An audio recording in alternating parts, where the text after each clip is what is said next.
Episode 7 of Chicago Police, Season 13. Photos of Sergeant Voight as a child were still being mailed to him. In the pictures, he was in the hospital. He had been assaulted. It reminded Voight of things she didn't want to recall. There were now words to go along with the messages. They warned him that if he didn't retire, the pictures would become public. Voight was the only one who refused to give up. He was trying to track down the sender of these pictures. Additionally, he was going to discover something about Raymond Bell. The dude was unsettling. Before taking his own life, his son went on a violent rampage. Additionally, he hinted that his father was a violent man who had to be stopped. At the moment, Bell is in charge of his granddaughter. Voight had no intention of endangering a child.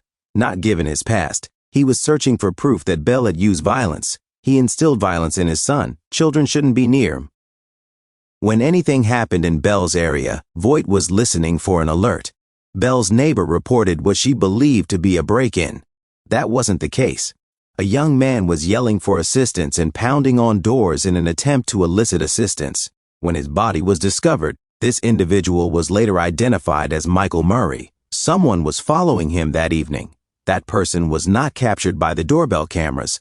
The victim was a male prostitute as well. Earlier in the evening, he and his pimp got into a fight.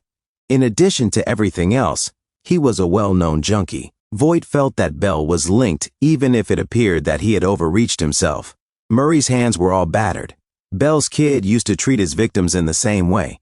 He may have inherited it from his father. For the Bell guys, attacking the hands appeared to be personal. They carried out necessary diligence. They investigated Mike's activities that evening. As was previously indicated, he got into a fight with the pimp. His drug kit remained motionless as he fled into the back of the house. Mike and someone else got into a silver vehicle. The witness was not wearing his glasses at the time, so he was unable to see faces or license plates. He simply understood that his neighbors caused problems. What Mike left behind was examined by the police. Drugs were left behind by him. A complete supply will never be left behind by a junkie, at least not willing. Mike's killer snatched him off the street. After that, his killer drove him all the way to Bell's area, where he was beaten. He was chased after he attempted to flee. A blunt force object to the head killed him. They examined Bell and the person who had hurt his hands when he was in that condition. They discovered Aaron, a gardener. The family employed Aaron's father. When he started working for his father, he reportedly attempted to take mulch. Bell located him and punished him by severing 2 of his fingers. Aaron was too afraid of Bell to report. He was also quite knowledgeable. Bell never received enough wine to fill the wine cellar he created for him. Rather, he led folks into the cellar. According to Aaron, people enter and stay. Because he had been admitted to the hospital multiple times due to mental illness, the police simply could not believe him. The grandchild was then hurt. According to Julie Bell, she fell from a tree. Children's Services had to look into her strange injuries after she struck every branch. They made an effort to persuade Julie to discuss the wine cellar if Mike had been down there, Imani asked her. Mike wasn't down there, according to Julie. Only Aurelia was present. The detective was prevented from questioning the young child by CPS, but they managed to identify Aurelia. A nurse named Aurelia vanished because she was also a junkie.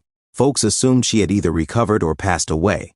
They thoroughly investigated each of Bell's victims. He stayed on a single highway. He is thought to have killed more than 12 individuals.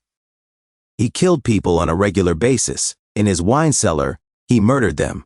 Many individuals enter and never leave, according to Aaron. Julie knew about the ghosts down there too. That word was also employed by Aaron. There were spirits down there, he claimed. They may use ghosts as a defense mechanism to keep themselves from discovering what's truly below. Julie received her cell phone number from Imani. She instructed her to call in case something went wrong. She sent out a series of silent signals that Imani was unable to follow in case Bell had set up a trap. They only managed to obtain enough information about him to purchase a car tracker. For Imani, it was insufficient. She heard fear on the telephone when Julie called her this time.